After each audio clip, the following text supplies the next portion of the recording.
আপনার প্রস্রাব।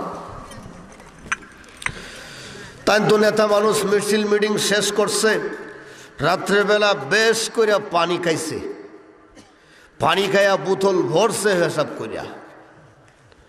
পেশাব করিয়া সকালে আবার দৌড় দিছে, মিছিল মিটিং শুরু।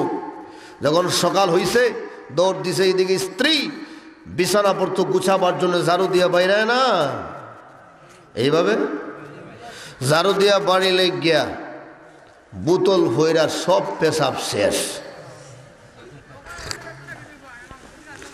স্বামী বড় জালিম, যদি এ পেশাব পায় না তো ফিরতে ফিরতে দোলের আব্বড় হইতে পারে।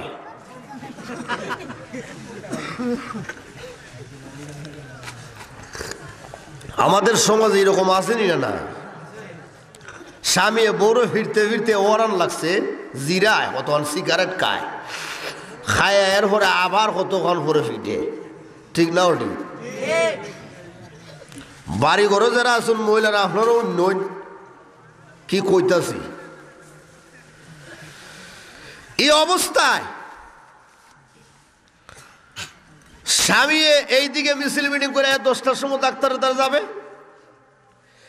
এইদিকে কিছু স্ত্রী কয় আমার কি পেশাব কম আছে, নিজে পেশাব করে বোতলে ঢুকাইতেছে।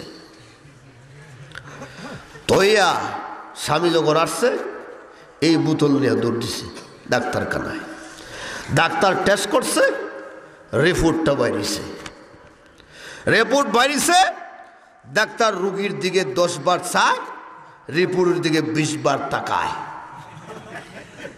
রিপোর্ট আর রুগী মিল আছে? কোনো মিল নাই, আকাশ পাতাল ব্যবধান, ঠিক না? ঠিক। এইদিকে নেতা সাহেব কয়, এ ডাক্তার সাহেব আমার দিকে এইভাবে চোখ বড় করে তাকান কেন? কি রোগ হয়েছে বলেন আপনি, যত বড় অসুখ আসুক না কেন ক্ষমতা এইটা হজম করার শক্তি আমার আছে, বলেন আপনি কি হয়েছে?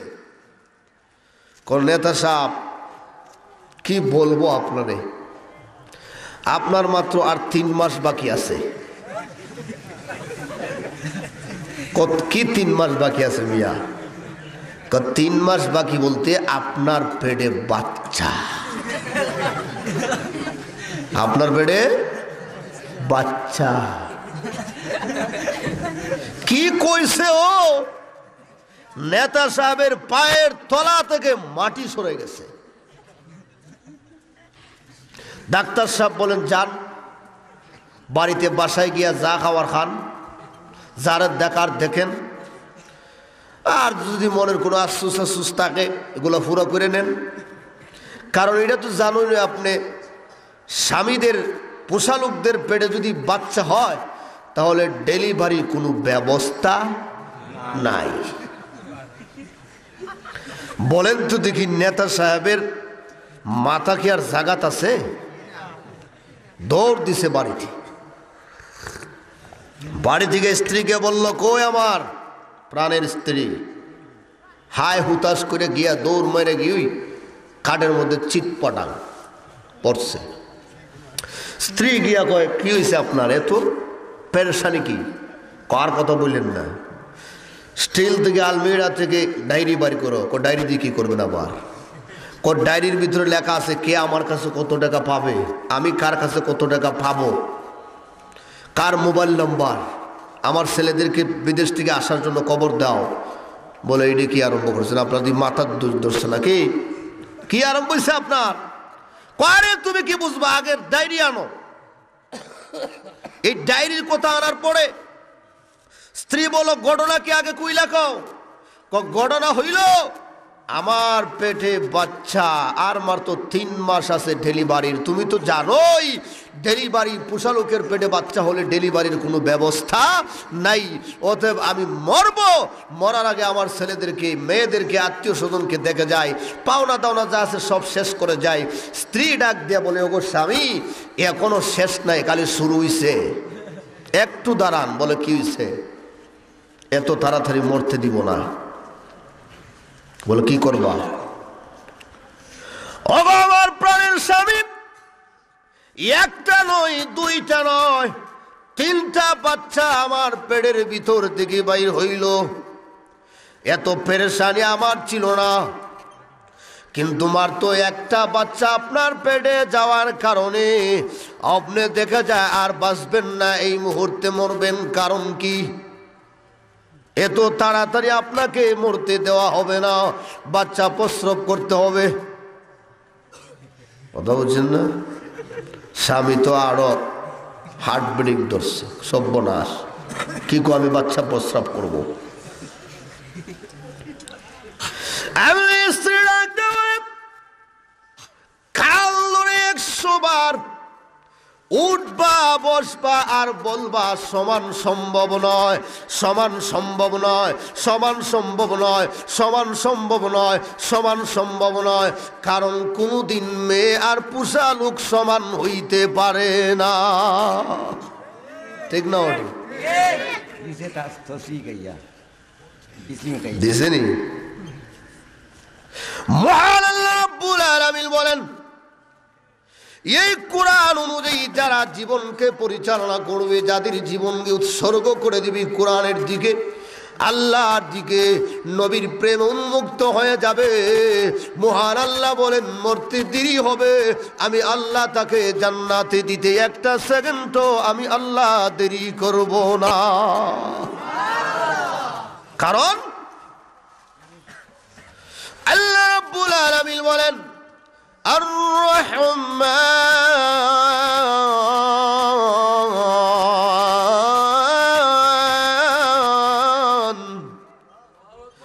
আল্লামাল কুরআন।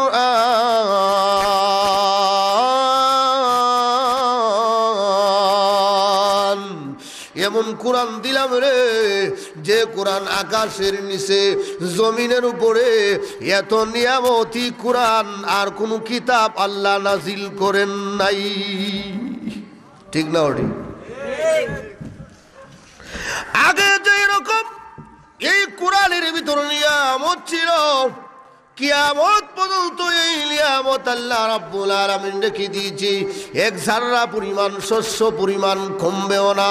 ঠিক না? ঠিক কমবে না, আল্লাহ আরো বাড়াইয়া দিবেন। ইহুদি খ্রিস্টানরা, বেঈমান কাফেররা মিশরে অনেক বছর আগে, কথা বুঝছেন, কনফারেন্স হয়েছিল। কনফারেন্স বিভিন্ন জাতির মানুষদেরকে নিয়ে, প্রধানরা, হিন্দুদের ঠাকুর, এইভাবে এ নিয়ে যখন কনফারেন্স হয়েছে,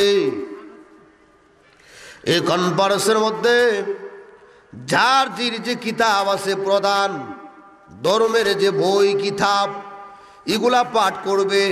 যারা পাস করবে, যারা সুন্দর করে তেলাওয়াত করবে, যাদেরটা সঠিক হবে তাদেরকে পুরস্কার দেওয়া হবে। ঠিক এইভাবে ইহুদি খ্রিস্টানরা, মুশরিকরা, হিন্দু বিন্দু বুদ্ধরা যারা আছে সবাই উপস্থিত হলো সেখানে। যার কিতাব আছে গীতা পাঠ করলো, এইভাবে কোরআনও পাঠ করা হইল। হিন্দুরা বলবো সডং বডং সডং গডং যা আছে সব পাঠ করেছে। এই পাঠ কইরা যখন একজন কারি সাহেব, বলেন সুবহানাল্লাহ, কারি সাহেবের পালা, এমন কারি সাহেব দেখুন যারা কারি, এরা খানো ধরতে ধরতে 2 মিনিট যায়। ঠিক না? গলা ঠিক করতে করতে আরো 2-1 মিনিট যায়। ঠিক না? এইভাবে আছে মাত্র 5 মিনিট টাইম। কয় মিনিট? 5 মিনিটের ভিতরে যার যে গ্রন্থ থেকে তেলাওয়াত করবে আর পুরস্কার প্রাপ্ত হবে। এইদিকে মুসলমানের পক্ষ থেকে কারি সাহেব তাই খানো ধরছে, গলা ঠিক করতেছে, 3 মিনিট শেষ। মুসলমানরা কয় রে বাপরে, আজকে কিচ্ছুই হয় না, সব শেষ। বেড়া যে জুজ যায় আরম্ভ করছে, দেহ সাইয়া তেলাওয়াত করলে হলি তো, না হলে ওইরে দিত থেকে একটা আরম্ভ যে করছে, এমনি তেলাওয়াত আরম্ভ হয়েছে। বিসমিল্লাহির রহমানির রহিম।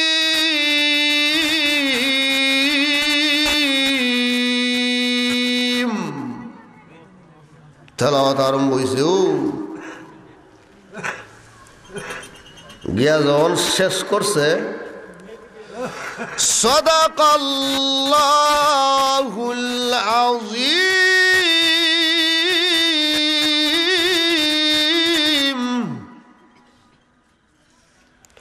যারা বাত্তির টিপা দিত আসিন তারা আমরা সাইরিস, কলম দিয়া যারা নম্বর দিত আসিন কলম সাইরে দিয়া সাইরিস, কোনো খবর নাই। আমার প্রাণের মায়েরাম, 3-4 ঘন্টা কোরআন তেলাওয়াত হয়েছে। 3-4 ঘন্টার ভিতরে যারা রেড সিগন্যাল বাতি টিপ দিবে সুইচে, এরারও খবর নাই। যারা নাম্বার দিবে তাদেরও খবর নাই। 3-4 ঘন্টা কোরআন তেলাওয়াত হয়েছে।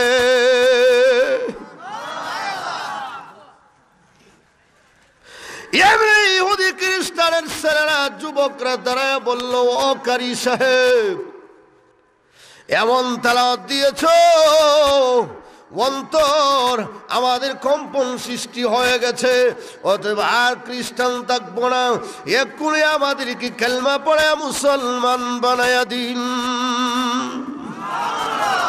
মুসলমান হয়ে গেছে। তাহলে আপনারা বলেন, কোরআন তেলাওয়াত যেখানে হয়, যেই জায়গায় হবে, যারা শুনবে, কট্টর কাফের যদি কোরআন তেলাওয়াত শুনে, তখন তার অন্তরে কম্পন সৃষ্টি হয়ে যায়। ঠিক না? ঠিক, কম্পন সৃষ্টি হয়।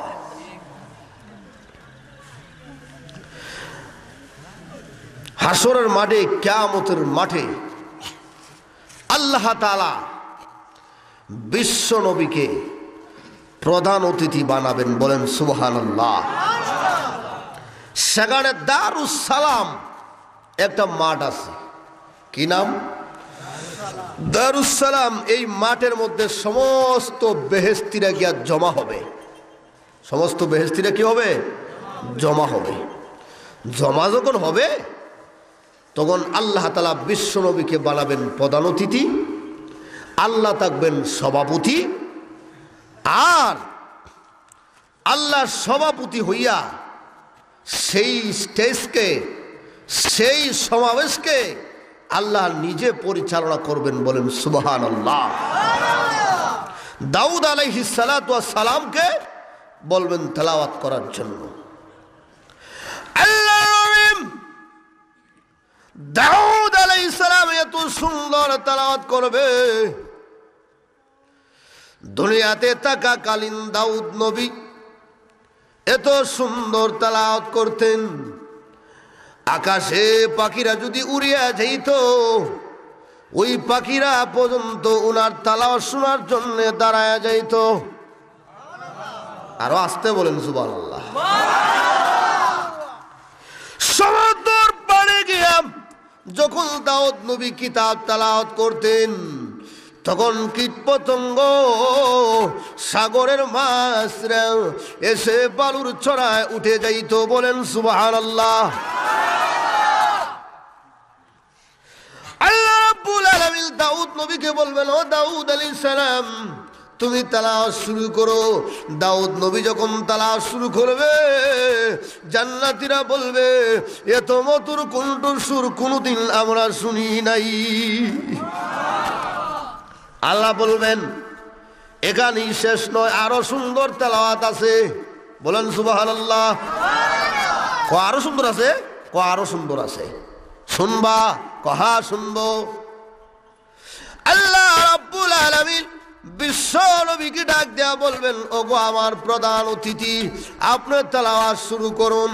এমনি আল্লাহর নবী, বিশ্ব নবী, রাহমাতুল লিল আলামিন, আপনার নবী, আমার নবী, গাছের নবী, মাছের নবী, আকাশের নবী, জমিনের নবী, সমস্ত নবীদের নবী, উনি বাইর হইয়া প্রধান অতিথি সাইজা আল্লাহর নবী তেলাওয়াত শুরু করবেন। ইয়াসিন।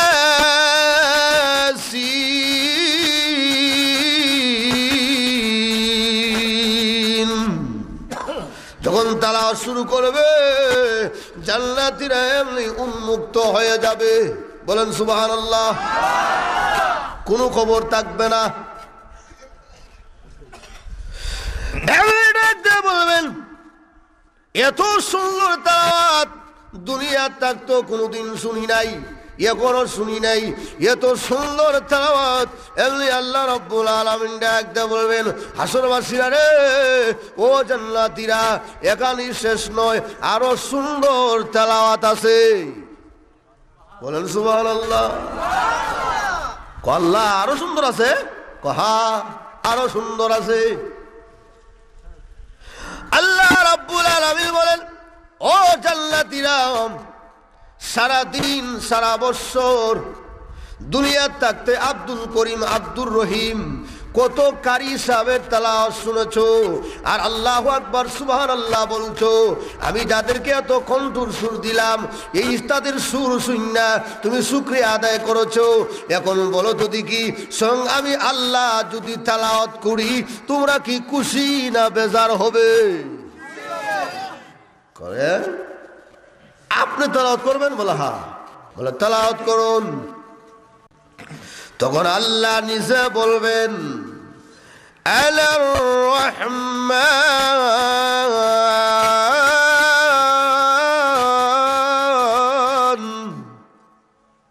আল্লাহ নিজে তেলাওয়াত করবেন। কথা বুঝছেন না? আল্লাহ যখন তেলাওয়াত করবে, সমস্ত হাসরবাসীরা জান্নাতীরা এমন বেহুশ হবে, আর কোনো কবর থাকবে না। এই তেলাওয়াত শুননা এমনি ওই যে জান্নাতীরা তাদের স্ত্রী বাসায় রেখে এসেছিল, এই জান্নাতীরা কি করবে জানেননি? স্ত্রীরা আল্লাহর দরবার সিরকুট লেখবে, ওগো আল্লাহ, অনেক সময় হয়ে গেছে, সমাবেশ আরম্ভ হয়েছে, আমাদের স্বামীদেরকে পাই না, অতি তাড়াতাড়ি সমাবেশ শেষ করুন, আমাদের স্বামীদেরকে আপনি ছাড়ুন, আমরা খালি অবস্থায় আছি, একা একা ভালো লাগে না। এমনি আল্লাহ রাব্বুল আলামিন সমাবেশ শেষ করে বলবেন, যাও যাও, যার জির বাসার ভিতরে যাও, যার জির গন্তব্যস্থানে পৌঁছে যাও। এমনি আল্লাহ রাব্বুল আলামিন যখন অর্ডার দিবেন, তারা যখন চলে যাবে, সমাবেশ যখন শেষ হয়ে যাবে, যখন সমাবেশ শেষ করে যখন বাইর হইবে, এমনি তাদের স্ত্রীরা চোখ বড় কইরা তাদের দিকে তাকাবে। তারা বলবো, কিউ, এই তুমি আমার স্ত্রী না? বলে হ্যাঁ। কত স্ত্রী হইয়া তাহলে তুমি আমার চিনো না? এভাবে চোখ বড় হইয়া চাও কেন? চিনো না? আল্লাহর কসম করে বলি গো স্বামী, আল্লাহর সমাবেশ যাওয়ার আগে আপনি যতটুকু সুন্দর ছিলেন, আল্লাহর সমাবেশ শেষ হওয়ার পরে এত সুন্দর হয়েছেন, কোটি কোটি কোটি গুণ আপনি সুন্দর হয়ে গেছেন, এই জন্য আপনাকে চিনতে আমাদের অসুবিধা হচ্ছে। বলেন সুবহানাল্লাহ। তাহলে কোরআন তেলাওয়াত দুনিয়া তো চলবে, মরলে আল্লাহও শোনাবে, ঠিক না? ঠিক দরকার আসেনি? বলেন তো দেখি, যারা কোরআন শিখলো তাদের সম্মান বাড়লো না কমলো? কথা বলেন, বাড়লো না কমলো? বাড়লো। দুর্বলদেরকে আল্লাহ কোরআন দান করলেন। সারা দুনিয়ার কাফির কুফার ইহুদি খ্রিস্টানরা মিলে যদি কোরআনকে বন্ধ করতে চায়, পারবে? আরো বলেন, পারবে? পারবে না। কারণ যারা নরম এরা যাত্রী ধরে, ঠিক না? নরম যারা তারা যাত্রা ধরে। একটা দৃষ্টান্ত দেয়, দুইও বিয়াই একজন আরেকজনের সাথে ঝগড়া করিয়া কোনো মাত কথা নাই, 2-3 বছর হয়ে গেছি। এই অবস্থায় একদিন এক বিয়ে ফোন দিয়ে গেল, বিয়াই আজকে আপনার বাড়িতে আমার দাওয়াত, নিজে নিজে কয় আমার দাওয়াত, আজকে আপনার বাড়িতে খাইমই আমি মাদারে জোহরের সময়, আর আপনার সাথে অনেক আলোচনা হবে। বলেন তো দেখি, বিয়ে খুশি না বেজার? কথা বলেন, খুশি না বেজার? জবাব দেন, খুশি না বেজার?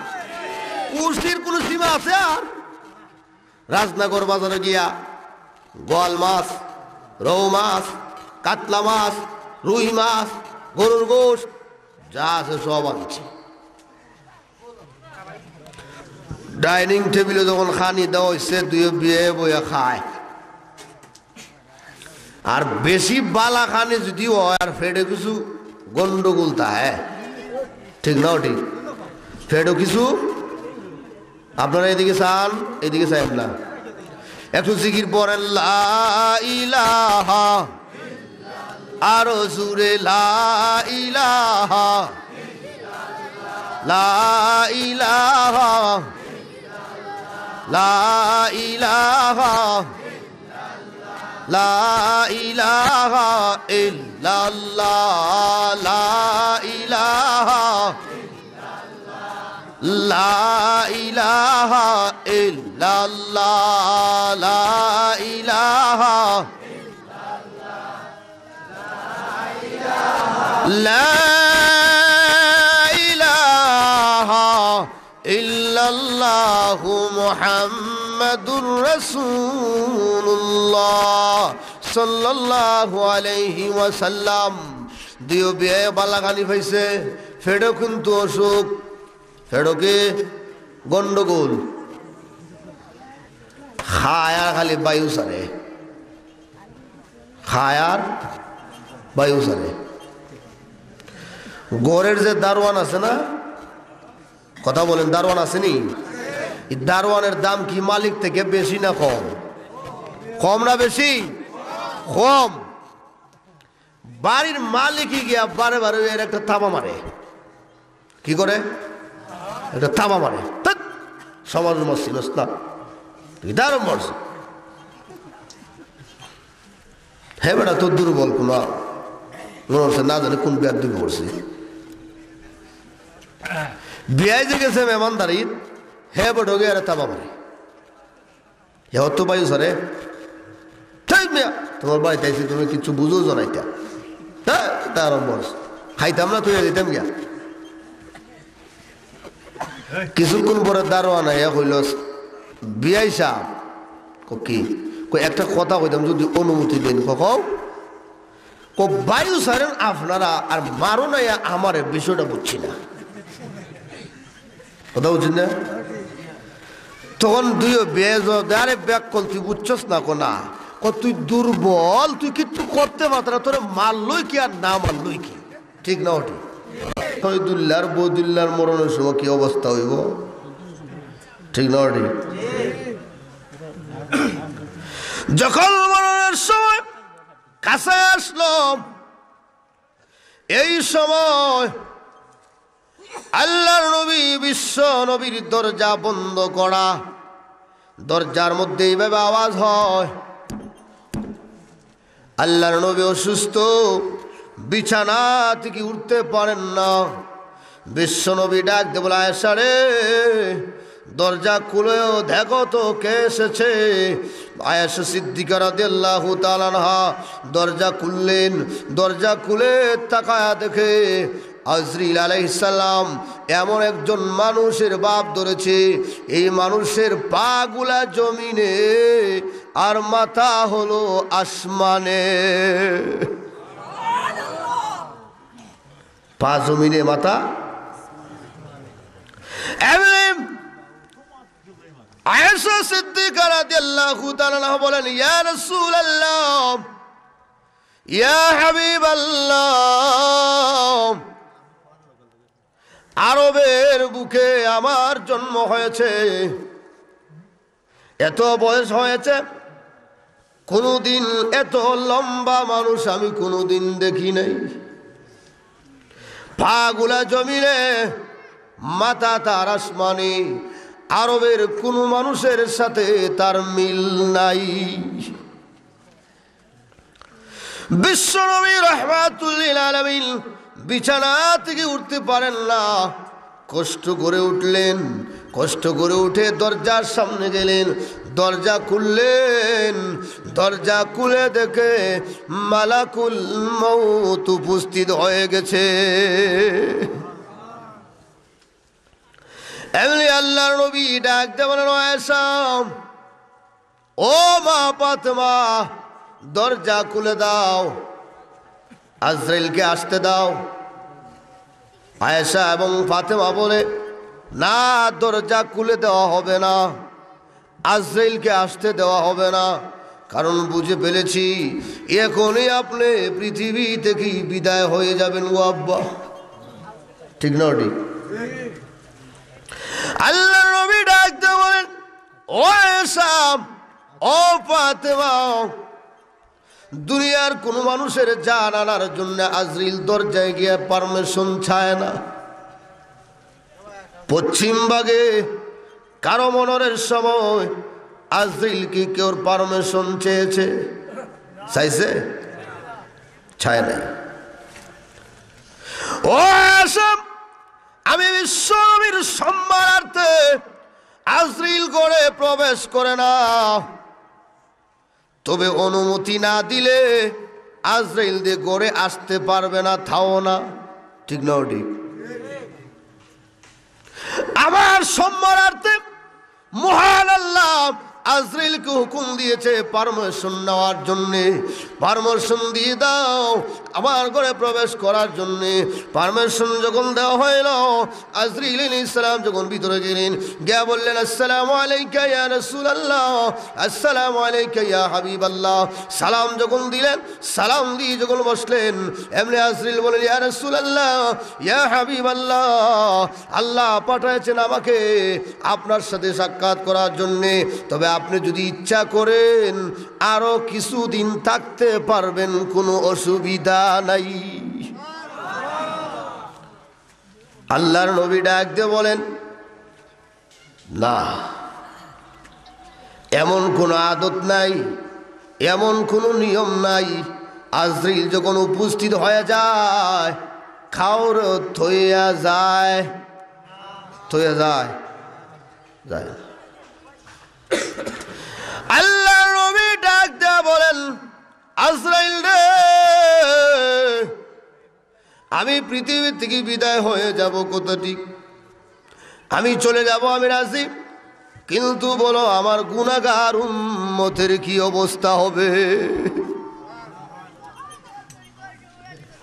মহান আল্লাহ রাব্বুল আলামিন এমনি ডাক দেয়া বলেন, নবী আমার, আপনি চিন্তা করবেন না, যারা আপনি নবীর উম্মত, আমার বান্দা, যারা আমার হুকুম পালন করবে, আপনার তরিকা মানবে, আপনি পৃথিবী থেকে বিদায় হয়ে গেলে আমি আপনার গুনাহগার উম্মতের জিম্মাদার হয়ে গেলাম।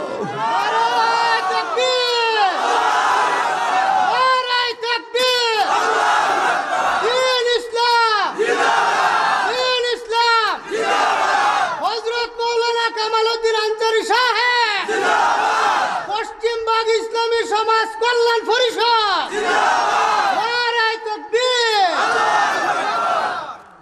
আমার প্রাণের বাবা আজরাইল যখন এইভাবে অনুমতি পালেন, আজরাইলের হাত যখন বিশ্ব নবীর চিনার মধ্যে রাখলেন, এমনি বিশ্ব নবী ডাক দেন, আজরাইল, আমার বুকের উপরে কি রাখেছো? এমনি ডাক দেয়া বলে, ও আল্লাহর নবী, আমার হাত আপনার সিনার উপরে রাখলাম। বিশ্ব নবী ডাক দেয়া বলে, আজরাইল রে, আমি অনুভব করতেছি উহুদ পাহাড়টা আমার সিনার উপরে রেখে দিয়েছো। উহুদ পাহাড়টা আমার সিনার উপরে রেখে দিয়েছো, আমি অনুভব করতেছি। ও আজরাইল, আমার যে কষ্ট হচ্ছে, আমি এই কষ্ট আমি স্বীকার করতে পারতেছি না এবং সহ্য করতে পারতেছি না। তবে আজরাইল, একটা কথা স্মরণ রাখো, আমাকে কষ্ট দাও, এতে কোনো অসুবিধা নাই। সারা পৃথিবীর যত উম্মতের জান তুমি নিবা, সমস্ত উম্মতের জান নেওয়ার সময় যে কষ্ট হয়, আমাকে তুমি একাই আজকে এই কষ্টটা দিয়ে দাও। বিশ্বনবীর মায়া আসেনি আমরা লাগি, আমরা আছে তুরা তুরা। ঠিক না ওটি তোরা তোরা আছে কিছু মানে কিছু কিছু মানে কিছু মানে না। আল্লাহর নবী বিশ্ব নবী রাহমাতুল লিল আলামিন এই মরণের যদি এই অবস্থা হয় তাহলে আপনি আমার সময় যখন আজরাইল আসবে তখন কি অবস্থা হবে ঠিক না? আজরাইল আসার আগে আগে আমল ঠিক করো, নামাজ পড়ো, আল্লাহর হুকুম মানো, নবীর তরিকা চলো, তাহলে দুনিয়াতে শান্তি, পরকালে মুক্তি। ঠিক না ঠিক? দুনিয়াতে শান্তি, পরকালে মুক্তি। ঠিক না ঠিক? নিজের মেয়েকে পর্দায় ঢুকান, নিজের স্ত্রীকে পর্দায় ঢুকান, আল্লাহর হুকুম মানান, নবীর তরিকা তাদেরকে চলার জন্যে তাকে তাকিদ দেন চলার জন্যে। ঠিক না ঠিক? এক দেওয়ালে লেখা আছে, এক দেওয়ালে স্কুলের বারান্দায় স্কুলের গেইটে লেখা আছে, স্কুলের গেইটে এইরকম লেখা তাহেনি না তাহে না অনেক সময়, হে খুমা, হে তোমা, তুমি বিতে রাজি হও না কেন? ঠিক না? আরেক বাটফারে নিচিদা লেখছে